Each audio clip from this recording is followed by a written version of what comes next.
सर्व दूर आणि परिश्रम घेऊन इथं कार्यक्रमाला आलेले आहात तुम्ही सर्व.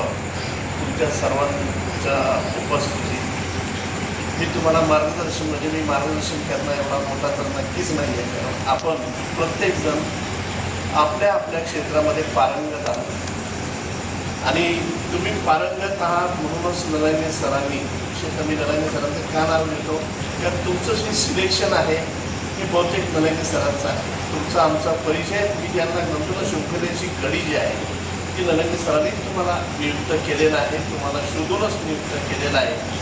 आणि आता आम्ही तुमचा परिचय आणि तुमचं मार्गदर्शन घेण्यापेक्षा आम्ही तुमचं मार्गदर्शन घेऊ. आपण कसं काम करावं काय करावं मी थोडक्यात तुमचा जास्त वेळ न घेता मी महत्त्वाची गोष्ट सांगेन.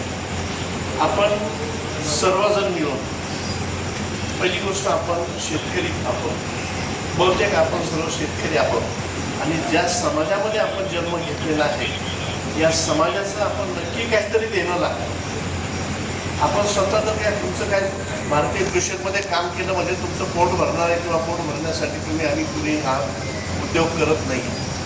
आपण एका समाजाचं ह्या शेतकऱ्यांचं काही देणं लागतं या भावनेनं आपण सर्व एकत्रित आलेलो आहोत आणि जो तो आपल्या आपल्या विभागामध्ये आपल्या आपल्या क्षेत्रामध्ये त्या पद्धतीचं काम करत आहे आणि नक्की काहीतरी तुम्ही हातभार लावता आहात की जेणेकरून या शेतकऱ्याला त्याची मदत होते. मित्रहो, ही जी संस्था आहे बऱ्याच वेळा लोक भारतीय कृषक समाज आम्ही नाही ऐकलेलं भारत कृषक समाज अनेक गोष्टी असतात. मित्रहो, विषय असा आहे की काही संघटना ह्या फक्त चळवळीतून उभ्या झालेल्या असतात आणि त्यांची कुठेतरी तोडफोड मारामारी केली काय केलं म्हणजे मग त्या संघटनेचं नाव लवकर